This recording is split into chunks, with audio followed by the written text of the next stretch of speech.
Équilibre 2021, notre orateur du jour, le pasteur Grégory Toussaint. L'assurance de la foi vient de la connaissance de celui que tu es en Christ. Celui qui est avec moi est encore plus fort que celui qui est dans le monde. Disons gloire.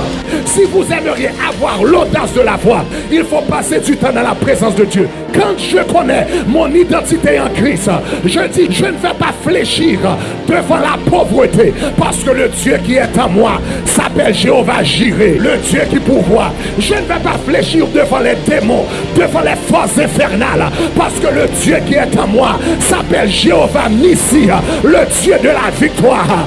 Disons gloire.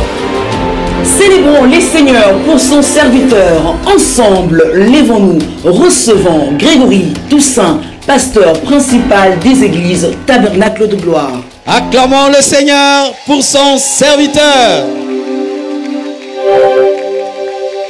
Plus fort que ça. Aujourd'hui, ça va chauffer. Dis à ton voisin, aujourd'hui, ça va chauffer.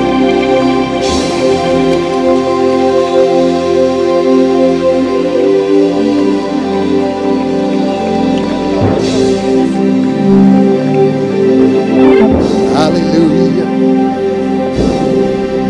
Il n'y a pas comme Jésus. Il n'y a pas de Dieu comme Jésus. Il n'y a pas de Dieu comme Jésus. Il n'y a pas de Dieu comme Jésus.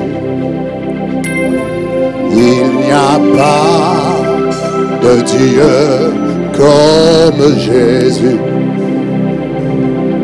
Il n'y a pas de Dieu comme Jésus. Il n'y a pas de Dieu comme Jésus. Il n'y a pas Dieu comme Jésus. Il n'y a pas de Dieu comme Jésus. Il n'y a pas de Dieu, il n'y a pas de Dieu comme Jésus. Il n'y a pas de Dieu comme Jésus. Il n'y a pas de Dieu comme Jésus. Disons-le, il n'y a pas de Dieu comme Jésus. Il n'y a pas de Dieu comme Jésus. Il n'y a pas de Dieu comme Jésus. Oh yes, il n'y a pas de Dieu comme Jésus. Il n'y a pas de Dieu comme Jésus. Avec la main élevée, il n'y a pas, non, il n'y a pas de Dieu. Il n'y a pas de Dieu, le Rédempteur, le Sauveur comme Jésus. Merci pour le sacrifice du calvaire. Merci pour la croix. Merci pour ton sang qui a été versé sur le bois du calvaire. Merci pour le sacrifice qui a été consenti à Golgotha. Merci pour les gifles que tu as reçus pour nous à la croix. Au nom de disons, il n'y a pas de Dieu, non. Il n'y a pas de Dieu comme Jésus. Il n'y a pas de Dieu. Il n'y a pas de Dieu comme Jésus. Pas de Dieu. Il n'y a pas de Dieu comme Jésus. Il n'y a pas de Dieu comme disons, il n'y a pas de sauveur comme Jésus. Il n'y a pas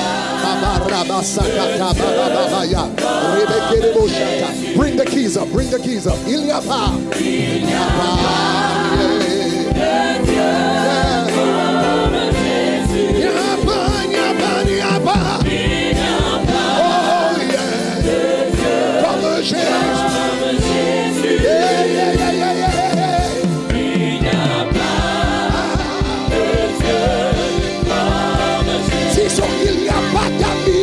Jésus,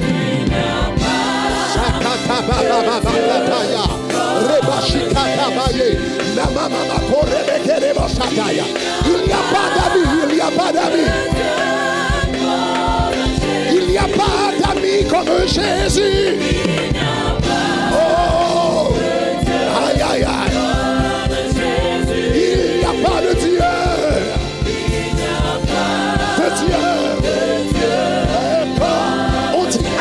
Il n'y a pas d'amis comme Jésus. D'amis comme Jésus. Il n'y a pas d'amis comme Jésus. Il n'y a pas d'amis comme Jésus. Il n'y a pas d'amis, non, non, non. Il n'y a pas d'amis comme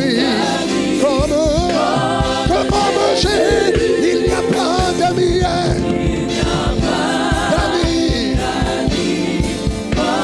Il n'y a pas de berger comme Jésus. Il n'y a pas. C'est lui qui te conduit, c'est lui qui te dirige, c'est lui qui t'enseigne ce qu'il faut faire, comment ce qu'il faut faire, comment répondre aux questions difficiles, comment répondre aux situations difficiles de la vie. Donc nous te remercions, Seigneur. Aïe, aïe, aïe. Il n'y a pas de Dieu. Avec la main élevée, il n'y a pas non. Kababa sokoraba shakataya, reba shakata baba, reba kababa shakataya, rima soto korebe. Fill this place with your anointing. Fill this place with your power. In the name of Jesus Christ. Oh yeah.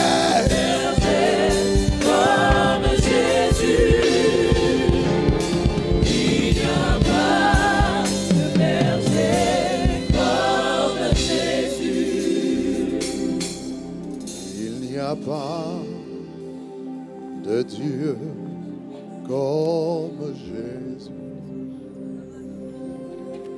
Il n'y a pas de Dieu comme Jésus. Il n'y a pas de Dieu comme Jésus. Il n'y a pas de Dieu comme. For you are glorious and worthy to be praised. You're the Lamb upon the throne. We lift our hands in praise to you, O Lord. You're the Lamb upon the throne. Disons gloire, gloire, disons gloire, gloire à l'agneau.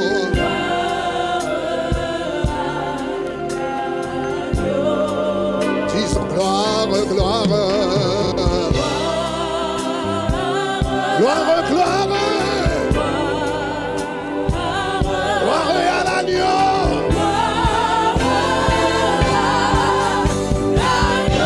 Avec toute la force de ton cœur. Est digne de régner. L'agneau est souverain. Sakora Bashakatabaya. Rabash. Hey, Rebashakatai. Ribashata Baba. Rebeshata Baba. La gloire de Dieu est dans ce lieu. J'ai dit la gloire de Dieu est dans ce stade. La gloire de Dieu est dans ce lieu. Alléluia. Nous te remercions pour ta présence. Car il est glorieux. Car il est glorieux.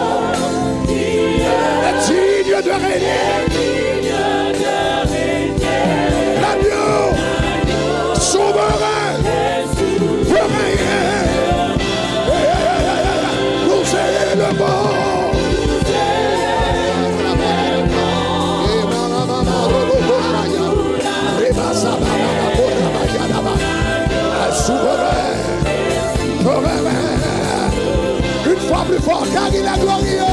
Car il est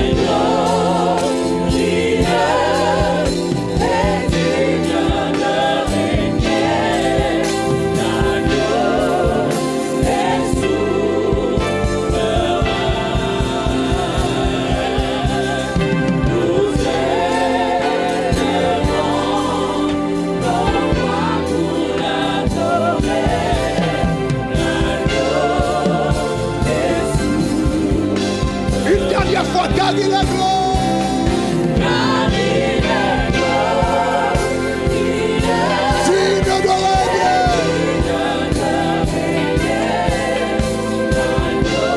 souverain. Nous élevons,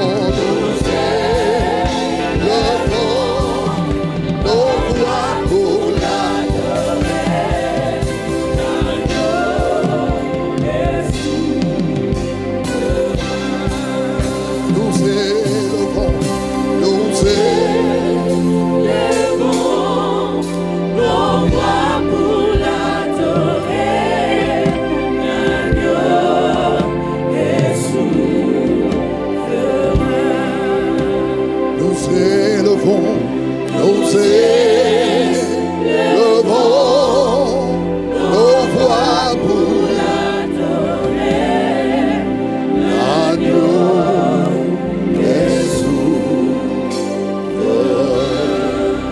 acclamons le Seigneur, acclamons le Seigneur, acclamons le Seigneur.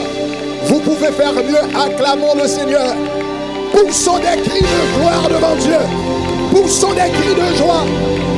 Disons gloire, disons gloire, disons gloire, disons gloire, gloire, gloire, gloire, gloire, gloire, gloire, gloire, gloire. Gloire, gloire, gloire. Gloire, gloire, gloire. Alléluia. Gloire à Dieu.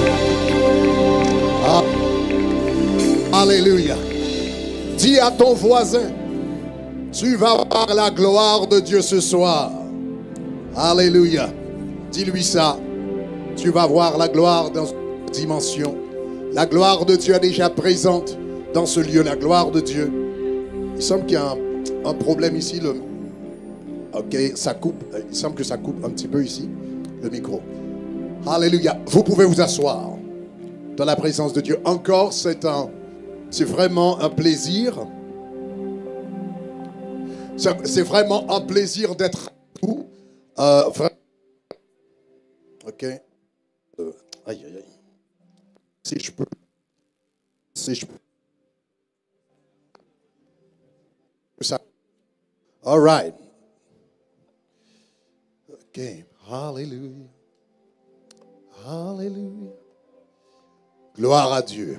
Gloire à Dieu. Gloire à Dieu. Juste avant, donc encore, c'est un plaisir d'être avec vous. C'est vraiment un plaisir, c'est vraiment un privilège d'être avec vous. Juste avant d'entrer dans le message de la parole de Dieu, durant les dernières années, 3 dernières années, j'ai beaucoup écrit.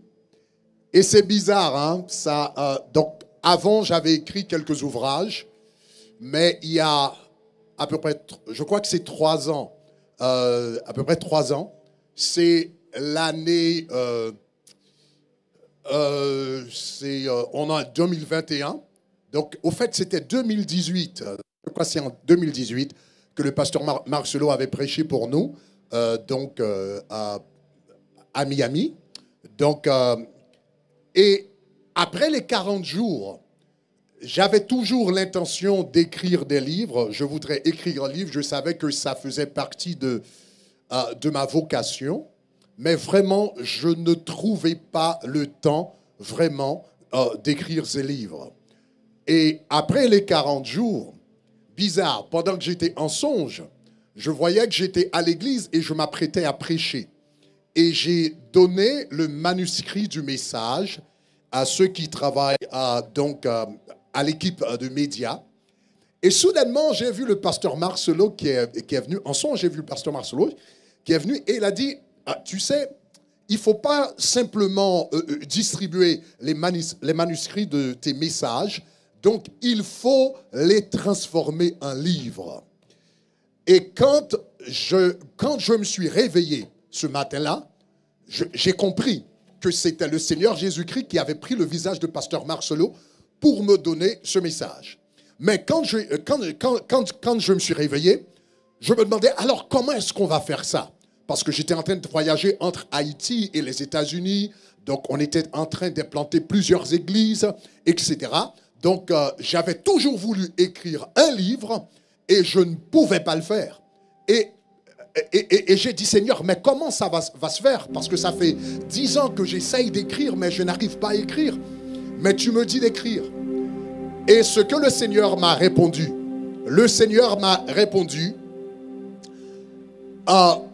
dans chaque révélation transporte une impartition. Dans chaque révélation, il y a une impartition. Donc, si je te révèle quelque chose, cela veut dire dans la révélation, une grâce t'a été impartie pour la faire. Est-ce que ça va? Donc, dans la révélation, l'impartition est là-dedans. Salomon dormait. Et dans la nuit, il a eu un songe. Et Dieu lui a dit, qu'est-ce que tu veux que je te fasse? Il a demandé pour la sagesse. Et quand il était réveillé le lendemain, il était réveillé avec la sagesse. Parce que cette nuit-là, il n'avait pas seulement reçu la révélation, mais à l'intérieur de la révélation, il y avait l'impartition de la sagesse. Donc le Seigneur m'a dit, donc tu as vu le visage de pasteur Marcelo, donc cela veut dire, dans cette révélation, là, d'écrire, il y a une impartition d'écrivain. Donc tu vas écrire. Et c'est bizarre. Pendant longtemps, j'ai eu des difficultés vraiment à écrire. Dans l'espace de 3 ans, j'ai écrit plus d'une vingtaine de livres. Remercions le Seigneur pour cela. Donc dans chaque révélation, il y a une impartition. Que le Seigneur te donne ton impartition de grâce ce soir. Disons gloire. Donc j'ai l'occasion de vous présenter ces livres. Premièrement, il y a le fruit de l'esprit qui parle du caractère de Dieu. J'ai pas vraiment beaucoup de livres avec moi, mais par contre tous ces livres sont disponibles sur Amazon. Donc vous n'avez qu'à scanner le code QR code et comme ça va vous diriger directement sur notre page Amazon. Donc cette série-là est en 4 volumes qui s'appelle le fruit de l'esprit. Ce soir je voudrais vous parler de la gloire. Mais la gloire, le caractère de Dieu, c'est le centre de la gloire. Quand Moïse avait dit au Seigneur, je veux voir ta gloire. Qu'est-ce que le Seigneur lui avait fait voir? Le Seigneur lui avait fait voir son caractère. La Bible dit ce jour-là, Dieu est descendu. Il a fait passer devant lui sa grâce, sa miséricorde, sa compassion, sa justice. Il a demandé la gloire. Le Seigneur lui a fait voir son caractère parce que le centre de la gloire de Dieu, c'est son caractère. Cela veut dire, si tu veux être transformé de gloire en gloire, il faut avoir le caractère de Dieu. Dis-moi gloire. Donc voilà pourquoi on a écrit ce livre donc en 4 volumes. Donc demain, je vous parlerai un peu plus des autres livres que nous avons. En tout cas, on est content. En tout cas, donc on rentre directement dans le message.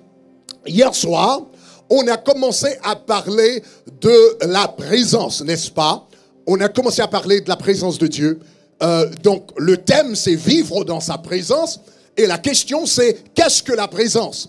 Et je vous avais dit hier soir qu'il y a plusieurs aspects à la présence de Dieu. Il y a premièrement ce qu'on appelle la présence universelle de Dieu qui remplit le monde entier. Où irai-je loin de ton esprit? Où fuirai-je loin de ta face? Si je monte aux cieux, tu y es. Si je descends dans le séjour des morts, t'y voilà. Si je prends les ailes de l'aurore et que j'aille m'habiter jusqu'aux extrémités de la mer, là aussi ta main me conduira et ta droite me saisira. Ça, c'est la présence universelle de Dieu qui remplit le monde. Donc, nous en avons parlé hier soir. Donc, Jonas a dû apprendre de manière pénible la réalité de la présence universelle de Dieu. Il ne pouvait pas se dérober à cette présence. Nous avions vu également hier soir, il y a un deuxième aspect à la présence de Dieu. Il y a la présence incarnée. La présence universelle de Dieu, c'est cette présence qui remplit le monde et qui remplit même les profondeurs de l'enfer. C'est ce que la Bible nous dit. Donc ça, c'est la présence universelle. Il y a la présence incarnée. Au commencement était la parole était avec Dieu et la parole était Dieu. Et cette parole, et la Bible dit, la parole a été faite chair, incarnée, incarnis, en chair, et elle a habité parmi nous pleine de grâce et de vérité. Ça, c'est la parole incarnée. Ça, c'est la présence de Dieu incarnée. Donc, Dieu s'était incarné premièrement en Christ. Maintenant, quand le Seigneur Jésus-Christ s'apprêtait à laisser la terre, il a dit cette présence que j'avais en moi, que par le Saint-Esprit, donc je vais vous la communiquer. Donc, il nous a laissé son Esprit Saint. Donc, il a dit, je vous donnerai un autre consolateur. Il est avec vous et il sera en vous. Donc, vous et moi, donc nous portons la présence de Dieu. Ça, c'est la présence incarnée. Donc, voilà pourquoi Paul disait, nous portons ce trésor dans des vases de terre, afin que cette grande puissance ne soit pas attribuée à nous, mais à Dieu. Donc vous et moi, nous portons la présence de Dieu. Alléluia. Donc je vous avais dit hier soir que vous portez un trésor, peu importe votre niveau social, peu importe donc votre situation économique, vous portez un trésor. Mais il y a un troisième type de présence. Il y a un troisième type de présence, niveau de présence, et c'est de cet aspect-là que je voudrais vous parler ce soir. Il y a premièrement la présence universelle de Dieu qui remplit le monde. Il y a deuxièmement la présence incarnée de Dieu qui remplit les croyants, n'est-ce pas? Ça, c'est la présence incarnée. Et il y a un troisième type de présence. Il y a la présence manifeste de Dieu. La présence manifeste de Dieu. La présence universelle remplit le monde. La présence incarnée habite dans le croyant. Et il y a la présence manifeste. La présence manifeste, c'est quoi exactement? La présence manifeste, c'est quand Dieu décide de se manifester. Maintenant, il faut comprendre ça. Il faut comprendre que Dieu est partout. Dieu est partout. C'est la présence universelle. Il est partout. Mais il ne se manifeste pas partout. Dieu est partout, mais il ne se manifeste pas partout. Donc, il y a là une différence entre la présence universelle. La présence universelle de Dieu est partout, mais la présence manifeste de Dieu n'est pas partout. Donc l'auteur nous dit, si je monte aux cieux, tu y es. Si je descends dans le Sheol, le séjour des morts, c'est-à-dire l'enfer, t'y voilà. La présence universelle de Dieu remplit l'enfer. La présence universelle de Dieu existe dans l'enfer, dans les profondeurs de l'enfer. Mais la présence manifeste de Dieu ne se trouve pas dans l'enfer. Est-ce que ça va jusqu'à présent? Donc il y a la présence universelle. Et il y a la présence manifeste. Dieu est partout, mais il ne se manifeste pas partout. Dieu habite tous les croyants. Dieu habite tous les croyants. Si tu as accepté Jésus dans ta vie, tu as le Saint-Esprit de Dieu. Donc la Bible nous dit que après avoir entendu le message de la vérité, l'évangile de votre salut, en lui vous avez cru et vous avez été scellés du Saint-Esprit, pour le jour de la rédemption, qui est le gage de votre héritage. Donc le jour où tu as entendu la parole de Jésus-Christ, tu as entendu le message du salut et tu as répondu et tu as cru, la Bible dit ce jour-là, tu as été scellé du Saint-Esprit. Donc le Saint-Esprit de Dieu est venu habiter dans ta vie comme un sceau de ton authenticité, comme un sceau de l'authenticité de ton salut. Donc celui qui est sauvé a le Saint-Esprit. Le Saint-Esprit de Dieu habite tous les croyants, mais il ne se manifeste pas chez tous les croyants. Il ne se manifeste pas à travers tous les croyants. Donc voilà pourquoi il y a une grande différence entre la présence universelle et la présence manifeste, entre la présence incarnée et la présence manifeste. Donc la présence manifeste, c'est quoi? La présence manifeste, c'est ce qu'on appelle la gloire. La présence manifeste, c'est ce qu'on appelle la gloire. Quand Dieu décide de se manifester, c'est ce qu'on appelle la gloire. La présence universelle de Dieu remplit le monde entier. La présence universelle de Dieu, c'est partout. Mais sa présence universelle n'est pas partout. Sa gloire ne se manifeste pas partout. La gloire de l'Éternel ne se trouve pas dans les profondeurs de l'enfer. Donc, la présence universelle, c'est ce qu'on appelle la gloire. Quand Dieu décide de manifester un aspect de sa présence, un attribut de son caractère, cela s'appelle la gloire. Par exemple, le prophète Isaïe, la Bible dit un jour, pendant qu'il était dans le temple, il a eu une vision et soudainement il a vu la gloire de Dieu. Donc dans Isaïe chapitre 6, le verset 1er, il dit: l'année de la mort du roi Osias, je vis le Seigneur assis sur un trône très élevé. Et il a dit, les pans de sa robe remplissaient le temple. Il dit, il y avait des séraphins au-dessus de lui. Il y avait chacun sur 6 ailes, 2 dont il se couvrait la face, 2 dont il se couvrait les pieds, et 2 dont il se servait pour voler. Et il a dit, et il cria l'un à l'autre, et il disait: Saint, Saint, Saint est l'Éternel des armées. En d'autres termes, ce jour-là, Ésaïe a vu la gloire de Dieu. Saint a vu la sainteté de Dieu. Saint, Saint, Saint est l'Éternel des armées. Et il ajoute, toute la terre est pleine de sa gloire. Quand Dieu décide, Dieu est saint. Mais quand il décide de manifester sa sainteté, cela s'appelle gloire. Est-ce que ça va? Est-ce que ça va? Dieu est saint. Mais quand il manifeste cette sainteté, cela s'appelle gloire. Donc voilà pourquoi il disait: Saint, Saint, Saint est l'Éternel des armées. Toute la terre est pleine de sa gloire. Nous avons une autre occasion dans la Bible. La Bible dit une fois que les enfants d'Israël étaient dans le désert. Et pendant qu'ils étaient dans le désert, ils commençaient à murmurer parce qu'ils voulaient des pains, parce qu'ils voulaient de la viande. Et quand ils ont commencé à murmurer, Moïse leur a dit: donc vous murmurez. Donc il a dit: je vais prier, je vais parler à Dieu. Et il a dit demain, dans Exode chapitre 16, le verset 7, et il a dit demain matin, et il dit comme ça, il dit: vous verrez la gloire de Dieu. Et demain, vous verrez la gloire de Dieu. Mais quand il a dit demain, vous verrez la gloire de Dieu, qu'est-ce qu'ils avaient vu? Ils avaient vu de la viande. Donc cela veut dire, le Dieu que nous servons, c'est non seulement un Dieu saint, mais c'est un Dieu pourvoyeur. Il est Jéhovah Jireh. Quand il se manifeste comme Jéhovah Jireh, le Dieu qui pourvoit, cette manifestation de sa provision divine s'appelle gloire. Dites-moi gloire, dites-moi gloire. Et il est Jéhovah Kadosh, Dieu saint. Quand il manifeste sa sainteté, ça s'appelle gloire. Il est Jéhovah Jireh. Quand il manifeste, le Dieu qui pourvoit, quand il manifeste sa provision, ça s'appelle gloire. Le Dieu que nous servons également, c'est un Dieu de justice. Donc, il est un Dieu de justice. Il est Jéhovah Tzidkenu. Quand il manifeste sa justice, cette manifestation s'appelle aussi gloire. Donc, dans le livre d'Exode, d'Ézéchiel, chapitre 39, le verset 21, nous lisons ceci par rapport à l'Éternel. Ézéchiel, chapitre 39, le verset 21. L'Éternel dit: je manifesterai ma gloire parmi les nations. Et il a dit: toutes les nations verront les jugements. Je manifesterai ma gloire. Et il a dit: comment est-ce que les nations vont voir ma gloire? Elles vont voir ma gloire à travers la manifestation de mes jugements. En d'autres termes, ma justice va se manifester. Donc quand Dieu manifeste sa justice, même à travers des jugements, cela s'appelle la gloire de Dieu. Est-ce que ça va? Je vous donne un autre exemple. La Bible dit une fois dans Jean chapitre 2,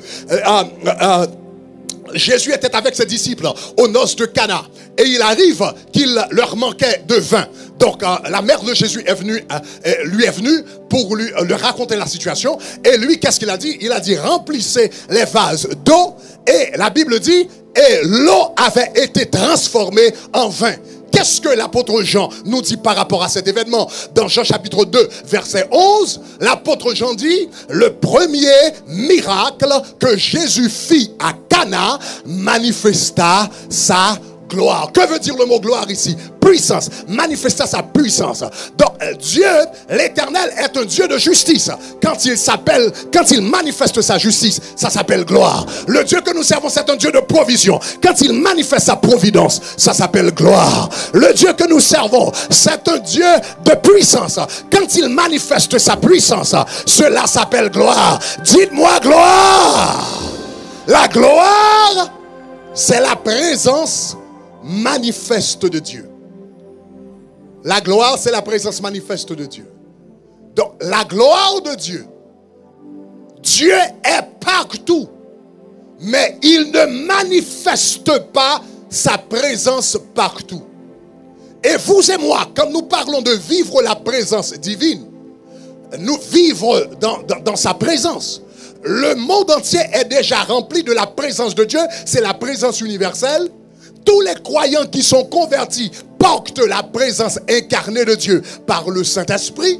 Mais quand nous parlons de la présence durant ce week-end de conférence, ce que nous sommes en train de parler vraiment, c'est la présence manifeste de Dieu.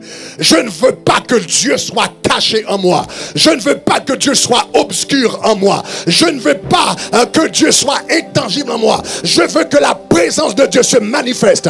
Je veux que la présence de Dieu se manifeste par des miracles. Je veux que la présence de Dieu se manifeste par des signes. Je veux que la présence de Dieu se manifeste par des prodiges. Je veux que la présence de Dieu se manifeste par son onction dans sa vie. Quand la présence de Dieu se manifeste, cela s'appelle gloire. Dites-moi gloire. Alléluia. Maintenant, la gloire, c'est-à-dire la présence manifeste de Dieu, peut se manifester de deux manières. La gloire peut se manifester de manière personnelle. Premièrement, la gloire peut se manifester de manière personnelle. Lorsque les disciples étaient sur le mont de la transfiguration, pendant que Jésus-Christ priait, la Bible dit, pendant qu'il priait, son visage commençait à rayonner et ses vêtements devinrent blancs. La Bible dit comme la neige, et son visage resplendissait comme le soleil. Ce jour-là, ils avaient vu la gloire de Dieu se manifester de manière individuelle. La gloire de Dieu peut se manifester sur un individu de manière individuelle. Maintenant, cela c'était Jésus-Christ l'avait montré. Les disciples avaient vu ça dans la vie de Jésus. Moïse avait expérimenté cette gloire personnelle également. Et ne pensez pas que ces genres d'expériences n'arrivent plus. Vous savez, moi j'ai vécu cette expérience avec une femme de Dieu. Il y a une femme de Dieu aux États-Unis. C'était vraiment, elle compte parmi les premiers, les pionniers vraiment de la guerre spirituelle. Son nom s'appelait Rebecca Brown. C'est elle a écrit un livre qui s'appelait Il est venu libérer les captifs.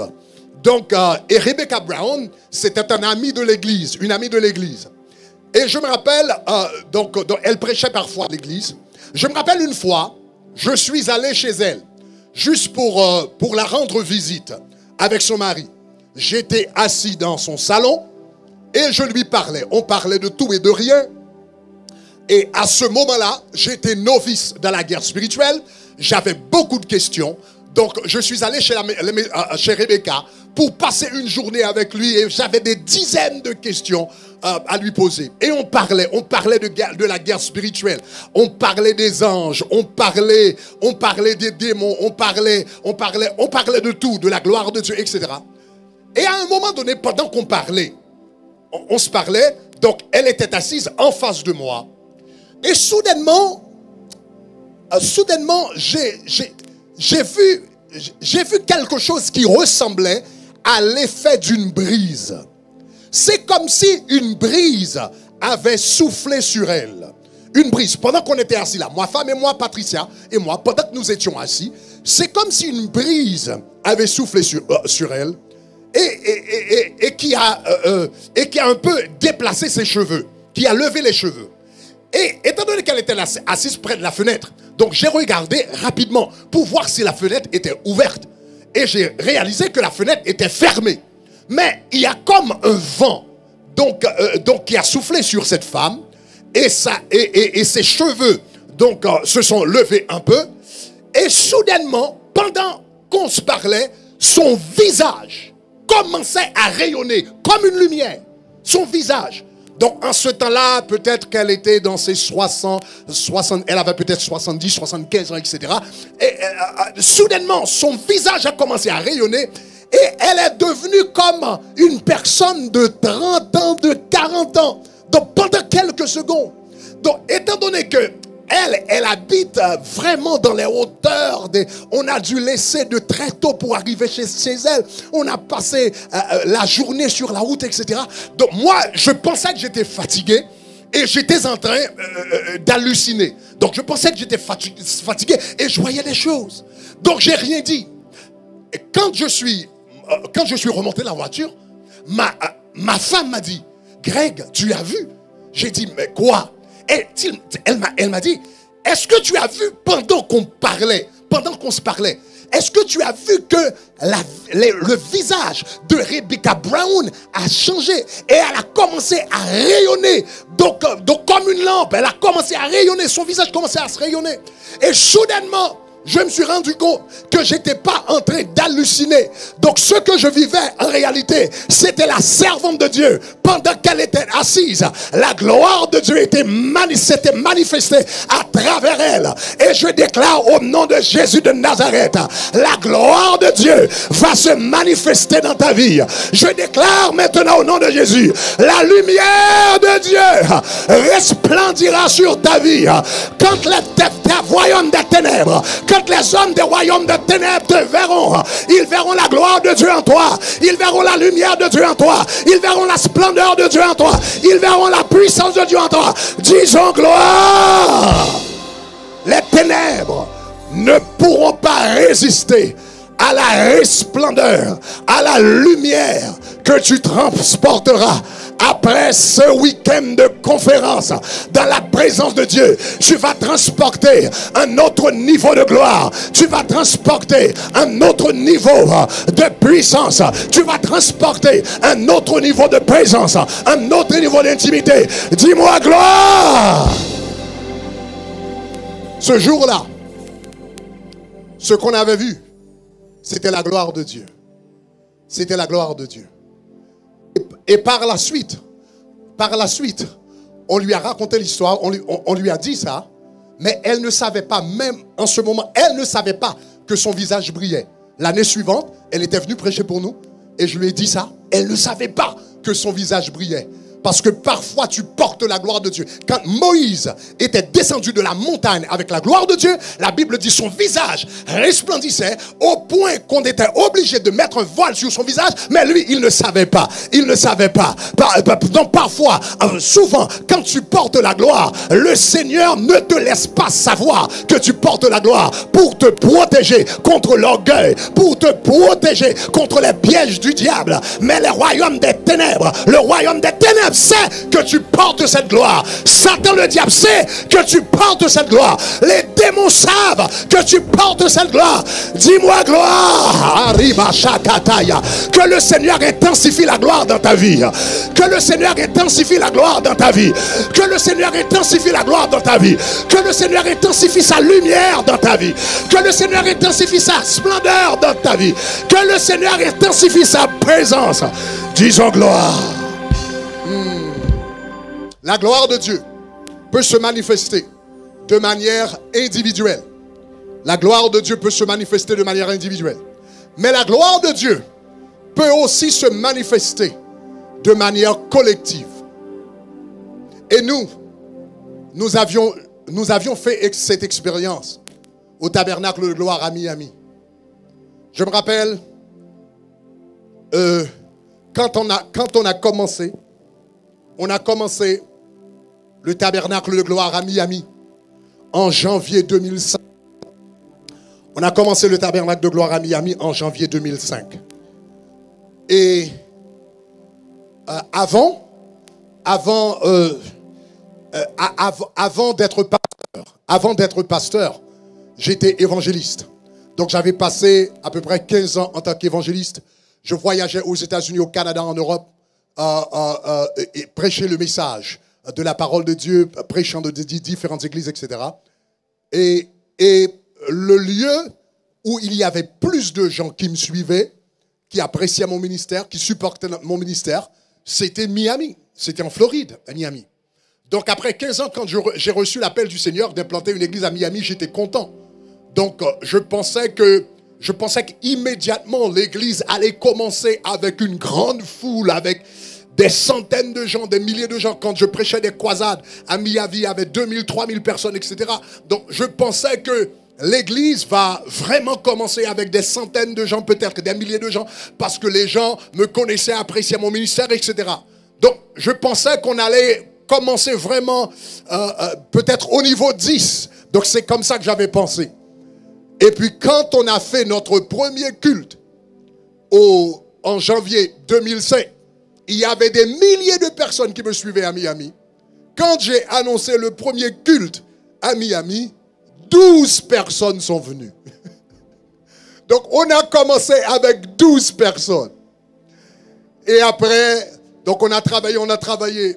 Et on est passé à 60 personnes. De 60 personnes, on est passé à 100. Et quand on est arrivé à 100 personnes, l'église est bloquée. L'église était bloquée à 100 personnes. Je faisais de mon mieux, j'enseignais, donc j'essayais un peu de tout. Je faisais des évangélisations, on faisait des porte-à-porte, on faisait un peu de tout. Mais l'église était bloquée à 100 personnes et ne voulait pas grandir. Donc je me suis rendu compte que je devrais m'éduquer, travailler. Donc la grâce qui était sur moi en tant qu'évangéliste, l'expérience que j'avais en tant qu'évangéliste ne suffisait pas. Donc il fallait grandir. Il fallait grandir. Il fallait m'informer. Il fallait me renseigner pour savoir comment faire grandir l'église. Donc j'avais une grande question. Ma grande question, c'était quel est le secret de la croissance de l'église? Quel est le secret de la croissance de l'église? Et j'ai commencé à lire. J'ai acheté des livres. J'ai parlé aux gens. Mais surtout, j'ai acheté des livres et des livres et des livres. Il y avait une librairie chrétienne tout près de chez moi, à peu près 5 minutes de chez moi. Je suis allé à la librairie chrétienne. Tout ce qu'ils avaient sur la croissance de l'église, tous les livres qu'il y avait sur la croissance de l'église, j'ai tout acheté. Et en ce moment-là, donc nous parlons donc des années 2005, il y avait un mouvement aux États-Unis qui s'appelait le Seeker Sensitive Movement, Seeker Sensitive Church. Donc cela veut dire c'est une forme d'église c'est une forme d'église au fait qui imite un peu, qui calque un peu ce que le monde, les grandes sociétés américaines, ce qu'ils font pour attirer des clients. Donc, les églises commencent à faire pareil pour attirer des personnes. Donc, des personnes à Christ, des croyants dans l'église. Donc, ça s'appelait le Seeker Sensitive Movement. Donc, les meilleurs livres sur la croissance qui existaient dans ce domaine-là, donc adoptaient cette philosophie. Donc, j'ai lu un premier livre. Le premier livre a dit que le secret de la croissance de l'église, c'est la salle. Si tu veux que ton église grandisse, il faut que la salle soit bien présentée. Il faut que la salle soit impressionnante. Donc je me rappelle, donc j'ai lu ce livre, j'ai appris ce secret. Donc je me suis réuni avec les leaders de l'église. On a dit qu'on va retravailler la salle, on va retravailler l'église. Particulièrement, on va retravailler l'entrée. Donc il mettait beaucoup d'action sur l'entrée. Donc il disait que quand une personne rentre dans une église, dans les premières 7 secondes, la personne décide si elle va retourner ou non à partir de l'entrée. Donc on a dit donc l'entrée doit être bien, etc. Donc on a travaillé l'entrée. On a aménager l'église, mais particulièrement l'entrée pour qu'il y ait vraiment un effet waouh à l'entrée. Donc on a retravaillé l'entrée, on a changé les céramiques, on a mis des fleurs, etc. pour qu'on ait un effet waouh vraiment à l'entrée. Puis on a aménagé la salle. Donc on a changé de couleur, etc. On a aménagé la salle pour que ce soit présentable. On a changé les chaises pour que les chaises soient vraiment plus commodes pour les gens, pour que les gens soient à l'aise, etc. On a aménagé la salle. Mais l'église, quand les gens sont venus, ils ont dit très bien, pasteur Greg, bon travail, c'est une bonne surprise. Mais l'église ne grandissait pas. L'église ne grandissait pas. Donc j'ai lu un autre livre. Donc j'ai dit la salle, ça ne marche pas. Donc j'ai lu un autre livre. Quand j'ai lu un autre livre, l'autre livre a dit non. Le secret de l'église, c'est pas la salle, ou du moins c'est pas la salle seulement. Le secret de l'église, c'est l'équipe d'accueil. Si tu veux que l'église grandisse, si tu veux que l'église croisse, il faut avoir une bonne équipe d'accueil. Il faut que les huissiers, il faut que les placeurs soient hospitaliers. Donc ils doivent sourire en recevant des gens. Ils doivent être au courant des activités de l'église pour pouvoir informer les gens, etc. Donc s'il y a des enfants qui veulent aller aux toilettes, ils doivent accompagner les gens aux toilettes, etc. Il faut avoir une bonne équipe d'accueil. Donc j'ai appelé l'équipe d'accueil de l'église.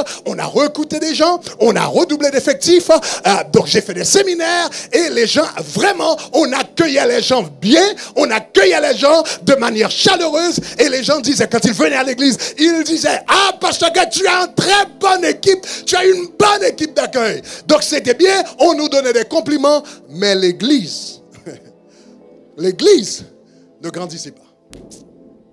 Quand j'ai réalisé que ça n'a pas marché, donc, je suis allé lire un autre livre. Donc, j'ai lu un autre livre. Et dans l'autre livre que j'ai lu, ils ont dit non. Le secret, c'est pas vraiment la salle ou l'accueil, etc. Ou tout au moins, c'est pas seulement ça. Le vrai secret, c'est le message. Le vrai secret, c'est le message.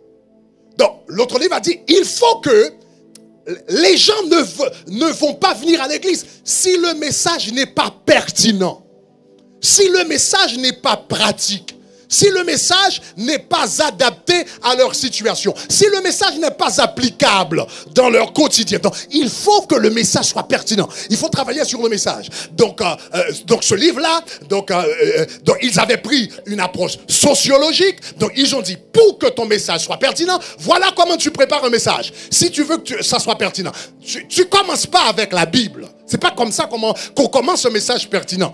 Tu commences pas avec la Bible. Tu commences pas dans la prière. Tu commences avec un sondage. Donc c'est ce que j'avais appris. Un sondage. Mais j'ai dit, waouh, j'avais jamais appris ça à l'école biblique. Un sondage. Donc je pensais qu'on commençait dans la Bible, dans la prière, la présence de Dieu. Je pensais c'est comme ça qu'on commençait un message. Non, ils ont dit non, il faut commencer avec un sondage pour que le message soit pertinent. Donc ce qu'il faut faire, il faut aller dans ton quartier, dans ta communauté, tu fais un sondage. Donc tu demandes aux gens quels sont leurs besoins, ce qu'on appelle les besoins ressentis. Donc c'est un terme psychologique. Felt need. Donc, il faut discerner les besoins ressentis des gens. Donc pour ça, il faut faire un sondage. Donc il faut faire des questionnaires. Donc j'ai fait des questionnaires. J'ai appelé les jeunes. J'ai travaillé sur un questionnaire. J'ai appelé les jeunes et on a sorti dans le quartier à demander aux gens. Donc on posait des questions et vraiment on cochait là sur les questionnaires, etc. pour savoir quels sont les besoins des gens. On a passé une journée à demander des questions dans la communauté pour voir quels sont les besoins des gens, les besoins ressentis. Quand nous sommes arrivés donc au soir, on a fait un debriefing, j'ai pris les données, j'ai listé, j'ai fait une liste des besoins ressentis et j'ai commencé à prêcher sur les besoins ressentis de la communauté, etc. Donc les gens venaient et ils disaient, bon message pasteur, personne n'a jamais abordé ce sujet, c'était bien, on m'a donné des compliments, mais il y a un problème. L'église ne grandissait pas. Ah là là, j'ai dit, mais ça c'est bizarre, hein? Ça c'est bizarre. J'ai continué mes recherches. Et partout, avant de dire, il y a quelque chose d'autre qu'on avait dit par rapport au message. On avait dit, non seulement il faut que le message soit pertinent, mais dans un de ces livres, ils avaient dit que les messages les messages non seulement doivent être pertinents, mais les messages doivent être extrêmement courts. Et ce qu'ils avaient dit, c'est qu'ils ont dit, remarquez, nous vivons dans une société micro-ondes. C'est une société micro-ondes. Tout se fait très vite. Donc quand tu vas au McDo, c'est très très vite. Donc maintenant, surtout aux États-Unis, on ne passe pas des heures et des heures et des heures à cuisiner. Donc tout se fait à la micro-ondes. Donc dans une société micro-ondes où tout marche très très vite, tout avance très vite, tu ne peux pas avoir des cultes de 2 heures de temps. Ton culte doit durer 1 heure de temps. Ton message doit durer 20 minutes. Donc c'est comme ça. Si tu veux que ton église grandisse, il faudra, ou tu ne peux pas avoir des cultes de 2 heures de temps. Tu dois faire dans 1 heure. Ok, à la rigueur 1 heure, 1 heure et demie, 1h15, etc. Mais il faut que ça soit très court. Donc j'ai commencé à écourter mes messages. Donc j'ai commencé à prêcher 15 minutes. J'avais devant moi, en ce temps-là, on n'avait pas des appareils électroniques, etc. pour avoir des timers, des choses comme ça, etc. Donc j'avais devant moi donc une sœur qui avait 3 morceaux de papier de 3 couleurs différentes. Donc un morceau de papier en vert, un autre en jaune et un autre en rouge. Étant donné qu'on n'avait pas de chronographe, on n'avait pas de timer. Donc, quand j'ai commencé à prêcher, elle avait un morceau de papier vert. Quand elle me donnait le vert, ça veut dire pasteur. Cela veut dire pasteur, prêche la parole. Donc, j'ai 20 minutes pour prêcher. Elle me donne le vert. J'ai commencé à prêcher, prêche la parole. Arrivé à 15 minutes, elle va me donner le jaune. Le jaune signifie pasteur. Maintenant, c'est le moment. Donc, tu dois après toi, apaiser les freins. Appuyer sur les freins, on te donne le jaune. Et quand, à 20 minutes, on me donne le rouge signifie, tu fais maintenant un arrêt complet pour que l'église puisse grandir.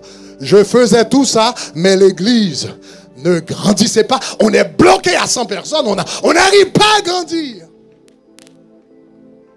Finalement, j'ai lu un autre livre.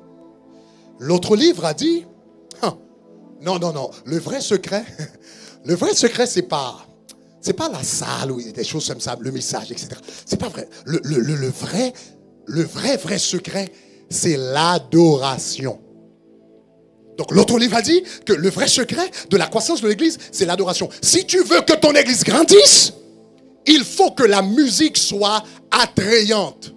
Il faut que la musique soit engageante. Il faut que la musique soit intéressante. Donc si tu veux que ton église grandisse, parce que la musique, la musique attire les gens. Mais la musique va attirer les gens si la musique de l'église est attrayante, si c'est intéressant pour les gens. Et l'auteur a ajouté, il a dit, mais si tu veux que la musique soit attrayante, tu ne peux pas seulement chanter des chansons chrétiennes à l'église. Ouais. C'est un livre, ça c'est la réalité. Hein. C'est un livre, donc écrit par des experts sur l'implantation de l'église. Si tu veux que l'église soit attrayante, engageante pour les gens, etc.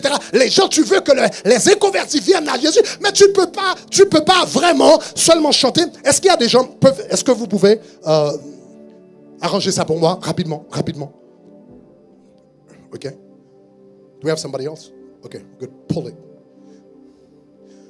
Donc ils m'ont dit, si vous voulez vraiment donc attirer les gens, donc il ne suffit pas, donc vous ne pouvez pas passer seulement chanter des chansons chrétiennes. Donc quand vous chantez des chants comme Alléluia, Alléluia, mais il n'y a que des chrétiens qui chantent ces genres de chants.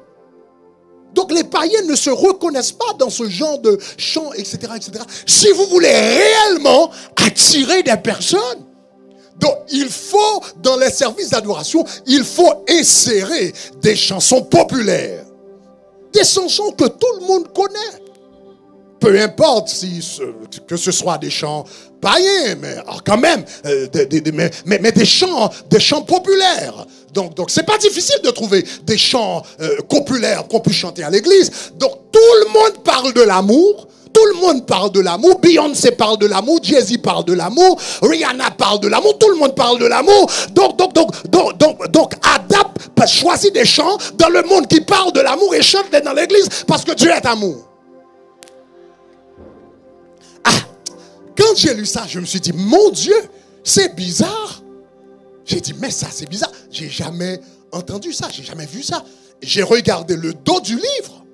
Quand j'ai regardé le dos du livre, je me suis rendu compte que le livre a été écrit par des pasteurs, très très populaires, hein? Des pasteurs qui ont des églises de 20 000 personnes, de 25 000 personnes. Ce sont des pasteurs qui ont 20 ans, 30 ans de ministère. Moi, donc, je commençais à peine dans le ministère. Cela me paraissait bizarre, mais je me suis dit, mais ces gens-là sont des pasteurs chevronnés, expérimentés, qui ont eu du succès, etc., etc. C'était un peu bizarre, j'avais des doutes, mais je me suis dit, bon, mais qui suis-je? Donc je suis un novice sur le terrain. Ces gens-là sont chevronnés, ces gens-là sont des pasteurs, ces gens-là sont des enfants de Dieu. Donc, je me suis dit, donc, je vais essayer. Mais quand même, j'avais assez de crainte pour ne pas essayer le dimanche matin. Parce que là, je me suis dit, le dimanche matin, là, chanter des chants païens à l'église le dimanche matin, non, ça, je ne peux pas faire. Donc, j'ai dit, voilà ce qu'on va faire. On va faire un culte d'évangélisation. On va organiser un culte d'évangélisation dans la soirée. Et ce qu'on va faire, on va essayer ce concept pour voir si l'église va grandir, parce que je voulais que l'église grandisse. Donc, on a organisé un culte spécial d'évangélisation dans la soirée. Et donc, on a réaménagé la salle. On a réaménagé la salle, donc l'église, donc le sanctuaire, pour que le sanctuaire ressemble à un bar. Donc, on a réaménagé pour que ça ressemble à un bar. Donc, c'était la première étape. Donc, on a fait ça. On a réaménagé la salle. Et on a commencé le culte avec une chanson de Mariah Carey. Donc, Mariah Carey, donc c'est une chanson d'amour de Mariah Carey. Donc, c'est une artiste bien connue en ce temps-là qui était bien connue. Donc, on a commencé le culte avec une chanson païenne de Mariah Carey, etc. Donc, tout était bien arrangé, etc., etc. Le programme, l'exécution du programme, c'était parfait. C'était parfait. Oh non, je devais vous dire également. Non seulement on a commencé avec le culte avec une chanson de Mariah Carey, moi, je m'étais habillé en barman.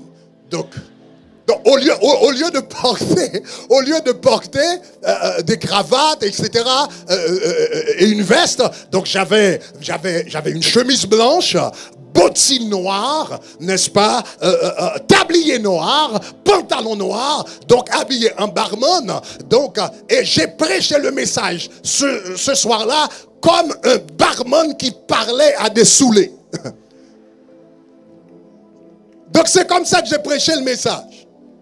Donc, et quand j'ai fini j'ai même terminé le message avec un appel au salut. Quand on a terminé le service, donc j'ai fait un debriefing avec l'équipe. Donc, on était vraiment contents parce qu'on a commencé exactement à l'heure. On a terminé à l'heure, exactement à 6 heures. On a terminé exactement à 7h30, on était à l'heure, etc. Donc le déroulement du programme, on a pu tout faire durant le programme, etc. L'éclairage était bien, les caméras, le son, tout sur le plan technique était très très bien, on était contents. Mais quand je suis arrivé chez moi, c'est comme si je ressentais une tristesse à l'intérieur de moi. Mais j'ai dit, c'est bizarre. C'était une bonne soirée. Je suis satisfait. Je suis content. D'où vient cette tristesse? Et je me suis rendu compte rapidement que la tristesse n'était pas la mienne. C'était le Saint-Esprit de Dieu qui était attristé. C'est le Saint-Esprit de Dieu qui était attristé. Et j'ai dit, Seigneur, qu'est-ce qui ne va pas? Le Seigneur m'a dit, non, c'est pas à moi de te dire qu'est-ce qui ne va pas. C'est à toi de me dire qu'est-ce qui ne va pas parce que c'était ton programme. Quand j'ai entendu c'était ton programme, donc je savais que j'étais en contravention. Donc le Seigneur m'a dit c'était ton programme. Et le Seigneur m'a dit, Greg, Et donc, qu'est-ce qui n'a pas marché dans ce programme? Quel était le problème du programme? Dans ton programme. Dans ton programme, quel était le problème? Donc il m'a dit c'était mon programme. Dans ton programme, quel était le problème? J'ai pensé, j'ai réfléchi, j'ai pensé, j'ai réfléchi, j'ai pensé, j'ai réfléchi. Et je me suis rendu compte que le culte était un culte d'évangélisation. J'ai prêché un message de salut habillé en barman. Mais personne n'est venu à Christ. On a eu un beau culte. C'était bien exécuté. On a commencé à l'heure, on a terminé à l'heure, etc., etc. L'éclairage, le son, tout était bien, etc., etc. Excepté, c'était un culte d'évangélisation qui devait attirer des âmes à Christ et personne n'est venu à Christ. Donc j'ai dit, Seigneur, personne n'est venu à Christ. Hein? Il m'a dit, tu sais pourquoi? Je dis, Seigneur, je ne sais pas. Il a dit, parce que je n'étais pas là. Parce que je n'étais pas là. Et c'est en ce moment-là que le Seigneur va me dire quelque chose qui va transformer ma vie et qui va transformer le ministère. Il m'a dit, Grégory, l'église s'appelle Tabernacle de gloire. Si tu veux que ton église grandisse, cherche la gloire. Cherche la gloire. Cherche la gloire. Si tu veux que l'église grandisse, cherche la gloire. Si tu veux avoir de la réussite selon Dieu, cherche la gloire. Si tu veux du succès selon Dieu, cherche la gloire. Dis à ton voisin, cherche la gloire. Donc le Seigneur m'a dit, Grégory, si tu veux que l'église vraiment grandisse, cherche la gloire. Cherche la gloire. Et le Seigneur va ajouter quelque chose, un verset qui va me marquer à jamais. Après avoir fini de me dire, Grégory, cherche la gloire. Et le Seigneur m'a dit ça. Jean chapitre 13, le verset 32. Jean chapitre 13, le verset 32. Le Seigneur a dit, et quand je serai élevé de la terre, j'attirerai tous les hommes à moi. Quand je serai élevé, j'attirerai les hommes à moi. Quand je serai élevé, j'attirerai les hommes à moi. Et le Seigneur m'a dit, Grégory, c'est pas ton job d'attirer les gens. C'est pas ton job de faire grandir l'église. C'est pas ton job d'assurer qu'il y a déjà l'église. Ton job, c'est de m'élever. Comme ton job, c'est de m'élever. Élève-moi dans l'adoration. Élève-moi dans la louange. Élève-moi dans la parole. Élève-moi dans la sainteté. Élève-moi dans la prière. Élève-moi dans ton comportement. Quand je serai élevé, et moi, j'attirerai tous les hommes à moi. Je cherchais du succès sans Dieu. Je cherchais de la réussite sans Dieu. Je cherchais de la réussite sans la gloire. Et je vous ai raconté mon histoire ce soir. Mais il y a beaucoup de gens qui se trouvent dans la même situation. Vous lisez toutes sortes de livres. Vous écoutez toutes sortes de conseils. Vous essayez d'avoir du succès. Vous essayez d'avoir de la réussite. Mais sans la présence de la réussite. Mais sans l'intimité de la réussite. Mais sans la gloire. Mais la parole de Dieu dit, quand je serai élevé, j'attirerai tous les hommes à moi. Quand je serai élevé, ce dont tu as besoin, c'est le Seigneur qui a la capacité de l'attirer. Si tu élèves le Seigneur, il attirera un bon mari. Si tu élèves le Seigneur dans ta vie, il attirera une bonne femme. Si tu élèves le Seigneur dans ta vie, il attirera de bonnes idées. Si tu élèves le Seigneur, il attirera un bon boulot. Si tu élèves le Seigneur, il attirera de bons partenaires. Si tu élèves le Seigneur, il attirera de bonnes occasions. Mais tout d'abord, élève le Seigneur. Disons gloire.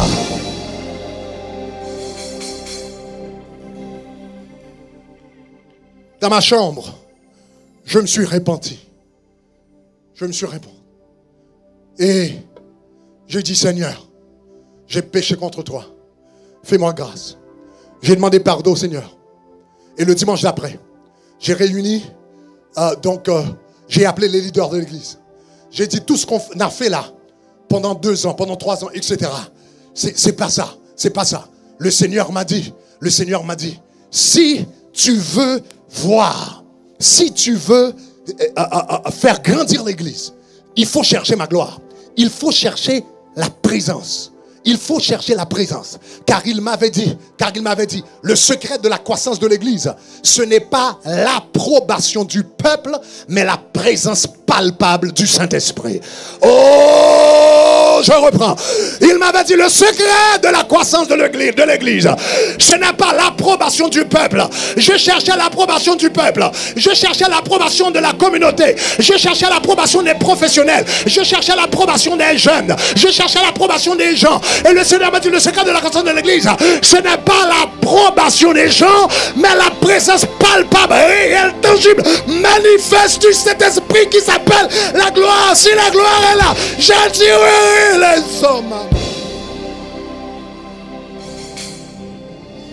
Et j'ai appelé le leader. J'ai dit, nous avons péché contre Dieu. J'ai péché contre Dieu. Nous avons péché contre Dieu. Donc nous allons entrer dans la prière. Et à ce moment, j'étais animé d'une sainte colère. J'étais animé d'une sainte colère. Et j'ai dit, Seigneur, je vais te chercher jusqu'à ce que je voie ta gloire. Cette église va te chercher jusqu'à ce qu'on voit ta gloire. Ces leaders vont te chercher jusqu'à ce qu'on voit ta gloire. On va tout mettre de côté. Les plans de côté, les programmes de côté, les messages de côté. On va te chercher jusqu'à ce qu'on voit ta gloire. Donc j'ai dit aux leaders de l'église, chaque vendredi soir, on se rencontre à partir de 21h et on prie pour la gloire. On prie de 21h jusqu'à X. On prie de 21h jusqu'à X. On prie pour une seule chose. On prie là pour la gloire. Donc chaque vendredi soir, tous les leaders, nous étions réunis. Nous étions prosternés devant la chair de l'église. Nous étions prosternés. Donc, et tous les leaders, nous prions. Il y avait à peu près une douzaine de leaders. On priait chaque vendredi soir de 21h jusqu'au fond de la nuit. On priait. On a prié la première semaine et rien ne s'est produit. On a prié une deuxième semaine, il n'y avait rien. On a prié une troisième semaine, toujours rien. On a prié une quatrième semaine, il n'y avait rien. Mais on avait soif de la gloire. On avait soif de la présence. On avait soif de son intimité. On avait soif de sa visitation. On a continué à prier. On a prié une cinquième semaine. On a prié une sixième semaine. On a prié une septième. Il n'y avait rien. À la 12e semaine, il n'y avait rien. Il n'y avait rien. À la 13e semaine, il n'y avait rien. À 21 semaines. 21 semaines. On prie pour une seule chose. J'avais dit au leader, on va prier pour rien d'autre. Une seule chose, la gloire. On a prié pendant 21 semaines. Il n'y avait rien. 22e, 23e, 24e semaine. Vraiment, 25e. Il n'y avait rien. Il n'y avait rien. Il n'y avait rien. Il n'y avait rien.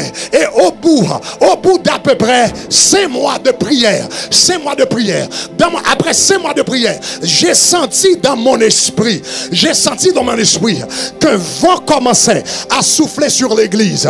C'était pas un vent physique, mais dans mon esprit, à l'intérieur de moi, je pouvais sentir dans le spirituel que quelque chose avait chanté.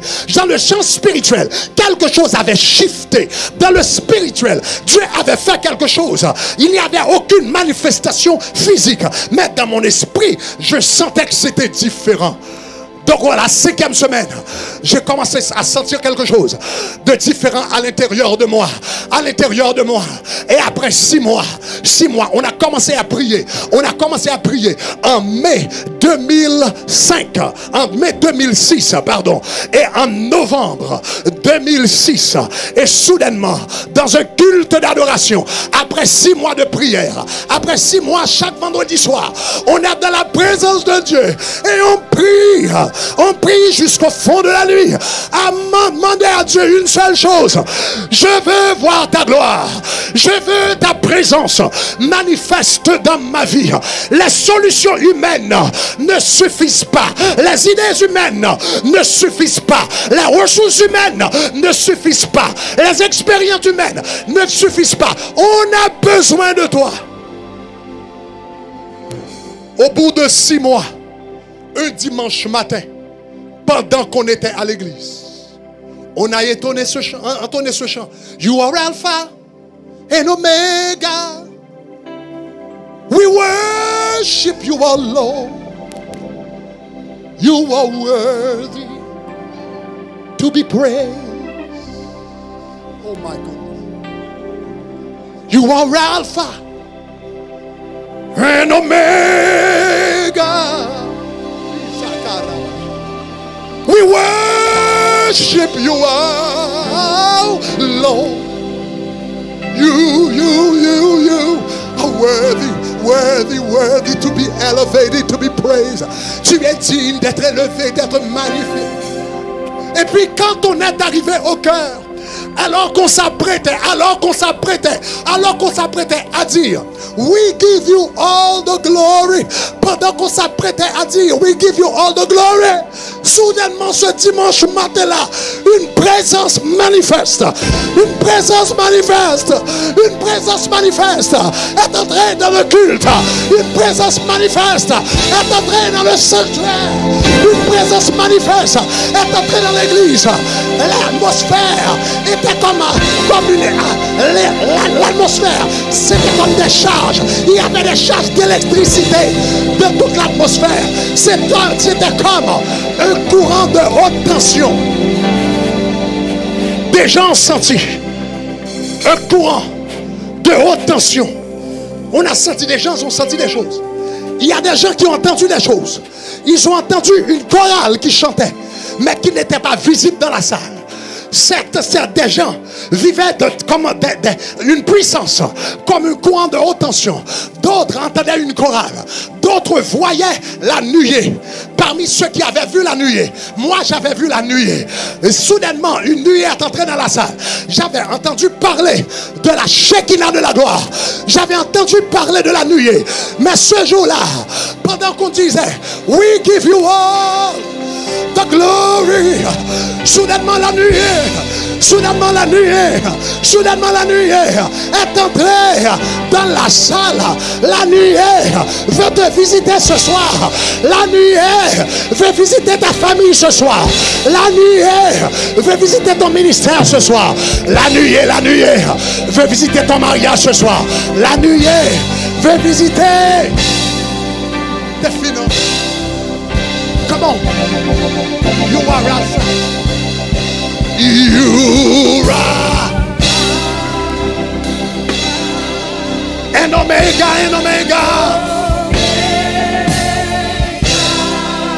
We worship you, our Lord. We worship you, our Lord. You are worthy.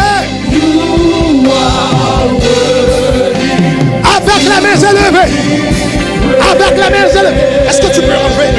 Say you are Alpha, yeah, yeah. You are Alpha and Omega, yeah, yeah, yeah. We worship you, our Lord. We hear. La gloire est de Dieu. La gloire de Dieu est déjà dans ce lieu. You are worthy. You are chantez avec toutes les forces de ton âme. We give you all. We give you all. The glory tonight. Kirabasheta. Rimama Shatagaya. Rabababa Shataka. Rabababa. You are worthy. La main s'élève. We give you all, yes. We give you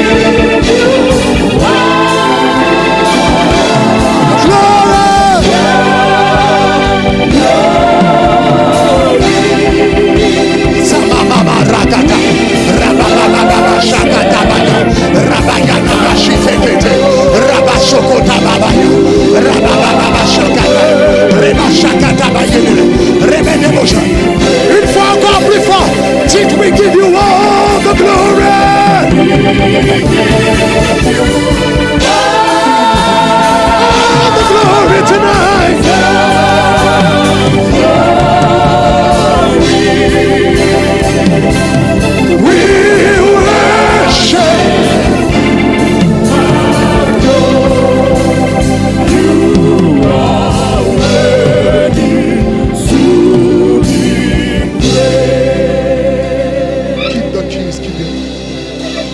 chantait, we give you all the glory.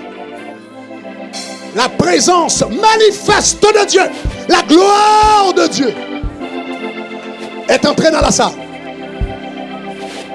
Certains pouvaient la voir, comme moi-même. D'autres sentaient comme une charge d'électricité dans l'atmosphère. D'autres entendaient la chorale du ciel qui accompagnait le trône de Dieu qui était descendu dans le culte. Et soudainement dans la salle, les gens commençaient à tomber partout. Maintenant, pour moi c'était bizarre, parce que moi j'ai été élevé dans un milieu baptiste et puis presbytérien et réformé. Je ne savais rien de l'onction, je ne savais rien de la puissance, je ne savais rien de l'imposition des mains. Tout ça pour moi, je ne savais rien de tout ça. Et soudainement, la présence de Dieu est entrée. Et les gens commençaient à tomber un peu partout. La main de Dieu commençait à les toucher. La gloire de Dieu commençait à les toucher. Les gens ont commencé à expérimenter de la délivrance sans que personne les touche. Les gens commençaient à parler en d'autres langues sans que personne les touche. Les gens commençaient à recevoir la guérison sans que personne les touche. Je ne savais pas ce qui se passait, mais la gloire de Dieu était arrivée. We give you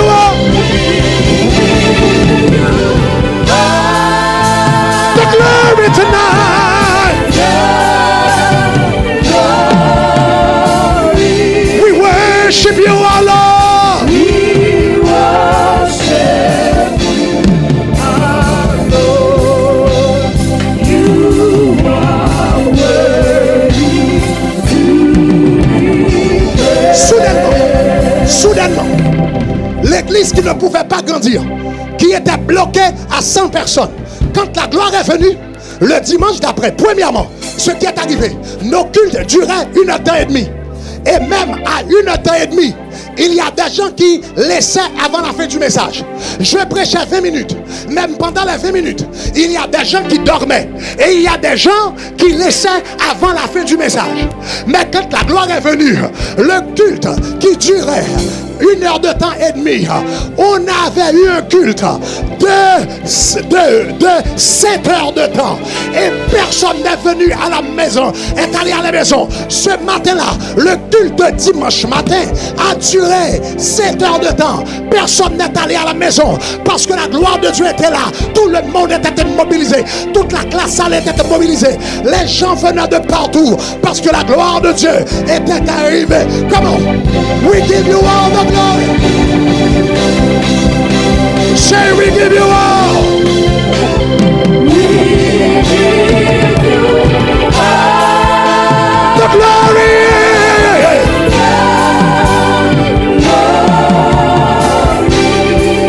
We worship you. We worship our Lord. You are worthy to be praised. Soudainement, cette église qui était bloquée à 100 personnes, et l'église ne voulait pas grandir. On était bloqué pendant des années à 100 personnes. Et ça ne voulait pas grandir. Mais le jour que la gloire est arrivée, les gens ont été touchés. Le dimanche d'après, on est passé de 100 à 200. On est passé de 100 à 200. 200 sont venus à l'église le dimanche d'après. Après, on est monté à 300. Après, on est monté à 400. Après, on est monté à 500. On est monté à 800. On est monté à 1000. On est monté à 2000. Come on, we give you all the glory. Yeah. We give you all the glory.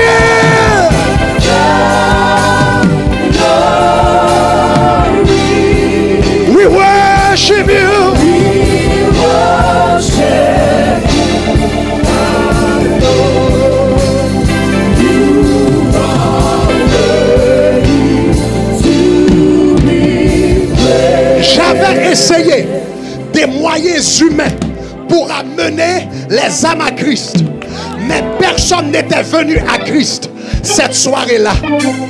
Mais quand la gloire est venue, les gens commençaient à se convertir sans qu'il y ait l'appel au salut. Je prêchais et les gens se convertissaient. Et on chantait, les gens se convertissaient. On donnait des annonces et les gens venaient par devant pour donner leur vie à Jésus. Vous êtes avec moi? Les gens commençaient à se convertir par des dizaines, par des centaines, par des milliers. On vient de finir nos 40 jours à la fin du mois de juillet. Pendant les 40 jours, 20 000 personnes se sont données à Christ. 20 000 personnes. Juste seulement cette année, 20 000 personnes se sont données à Christ. Nous avons placé 6 000 d'entre elles dans nos cellules, dans nos petits groupes, avant la fin des 40 jours.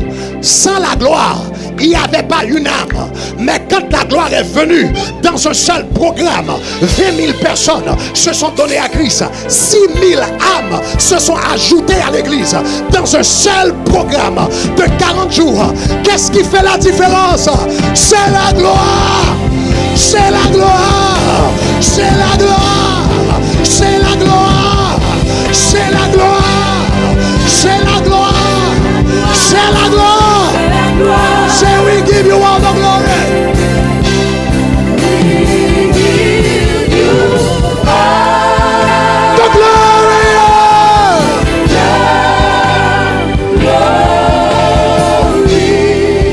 We worship you. We worship you, our Lord. You are worthy to be praised. Si tu as la gloire, tu as tout. Si tu as la gloire, tu as tout. L'apôtre Paul dit, nous avons tout pleinement en Christ. Nous avons tout pleinement en Christ. Quand Christ vient, il vient avec tout. Il attire tout. Si tu as besoin de finances, quand la gloire est là, la gloire attire le bon partenaire. La gloire attire de bons amis. La gloire attire les bénédictions financières. La gloire attire le succès dans le ministère. La gloire attire la sagesse. La gloire attire la compréhension. La gloire attire, alléluia, des amis, alléluia, qui vont t'apprécier. Ce qu'il te faut, c'est la gloire. Alléluia.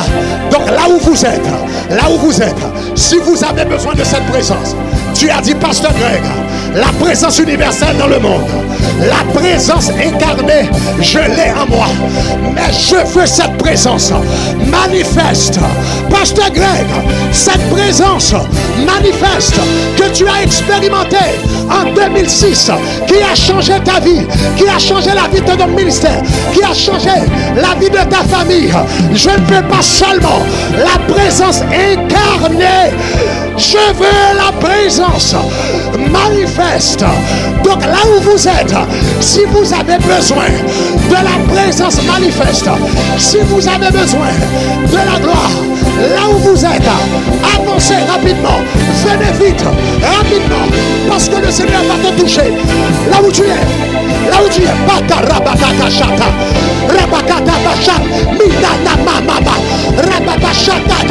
avance décidément, avance rapidement, parce que la main de Dieu va te toucher, parce que la gloire de Dieu va te toucher. La présence manifeste a changé ma vie. La présence manifeste.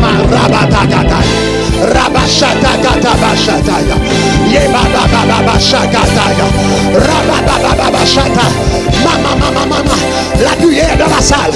La nuée est dans la salle. La nuée est dans la salle. La nuée, la Shekinah de la gloire est dans la salle.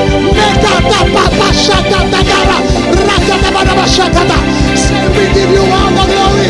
Yes. We give you Robo Shatakata, Rabaka Shatababakataya, Rabababa Shakatabaya, Rabababa Shakataya, Rebekete Shatakaya.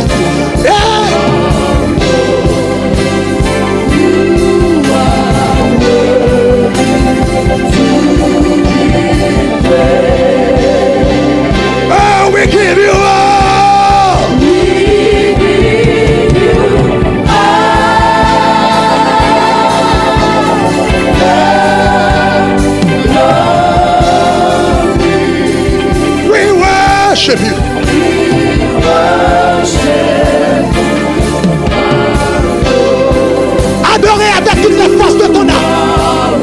Adore avec toutes les forces de ton âme. Adore, adore, adore, adore, adore, adore, adore, adore, adore, adore. Jesus, we give you all.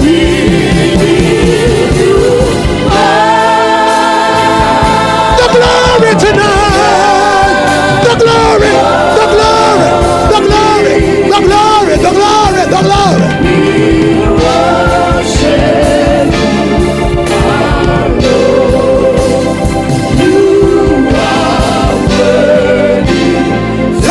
Dieu est en train de visiter des gens. La gloire de Dieu est en train de visiter des gens.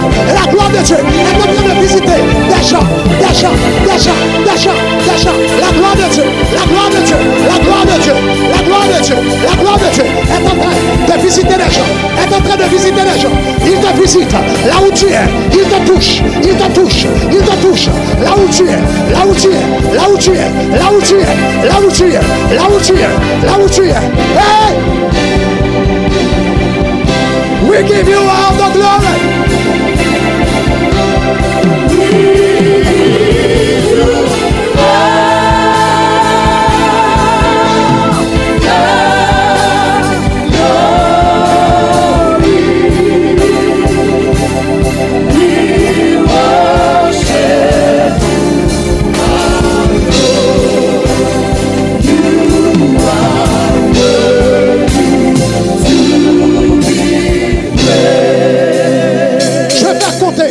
Je vais compter de 1 à 7. Et arrivé à 7, la main de Dieu va te toucher. La gloire de Dieu va t'envahir. Comme elle a envahi ma vie. En 2006, j'avais un diplôme, mais je n'avais pas la gloire. J'avais des expériences, mais je n'avais pas la gloire. J'avais des amis, mais je n'avais pas la gloire.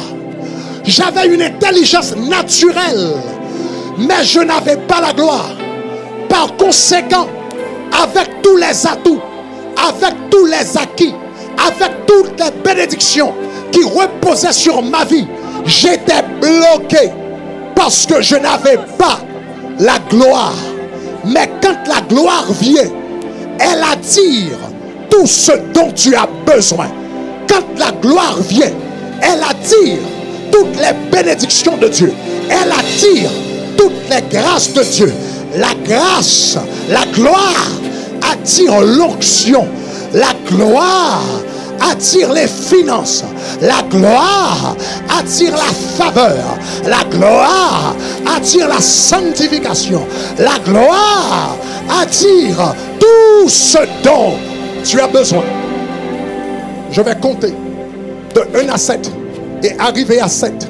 La gloire de Dieu va t'envahir. La gloire de Dieu va t'envahir. La gloire de Dieu va t'envahir. Certaines personnes vont ressentir comme un courant d'électricité de haute tension. D'autres vont ressentir une chaleur. D'autres vont ressentir une brise qui n'est pas naturelle. Ce n'est pas cette brise. D'autres vont ressentir une brise. D'autres vont ressentir un tremblement intérieur. Un tremblement intérieur. D'autres vont voir dans le spirituel. Ils vont voir la nuée, la gloire, etc. Et d'autres auront l'assurance, seulement l'assurance qu'ils ont été touchés ce soir. Élevez vos mains. Élève la main là où vous êtes. Je vais compter de 1 à 7. Je vais compter de 1 à 7. Je vais compter de 1 à 7. Ma responsabilité, c'est de prononcer sur ta vie. Et ta responsabilité, c'est de recevoir dans ton esprit. C'est de recevoir de ton esprit. 1. Prépare-toi. Sakarabasi mataya. Rabakosha tabaya katabaya. Et sakaribo tokosha tabakara. Ribashaka tabaya tabaya. 2. Prépare-toi bien. Moko robokosha tabababa. Rabakosha tabababaya. Rabababaka shakatabaya. Et mama. Toi, ça commence à monter. Et Mako Rabakashakati Masabaya. Rabakashakata Bashikata Baba. Rabababa Shimama Gita Baba Sha. Rabababa Shakata. Je commence déjà. Il commence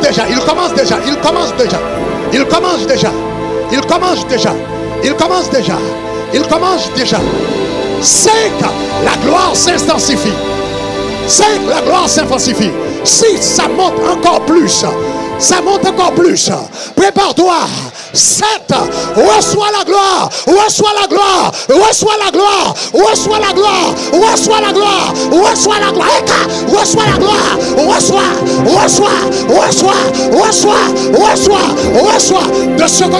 De ce côté, reçois la gloire. Au nom de Jésus. Reçois-la. La gloire te visite. La gloire te visite. La gloire te visite. La gloire te libère. La gloire te sanctifie. La gloire te transforme. La gloire te purifie. Maintenant, reçois. Hey! Rabashakatabaya.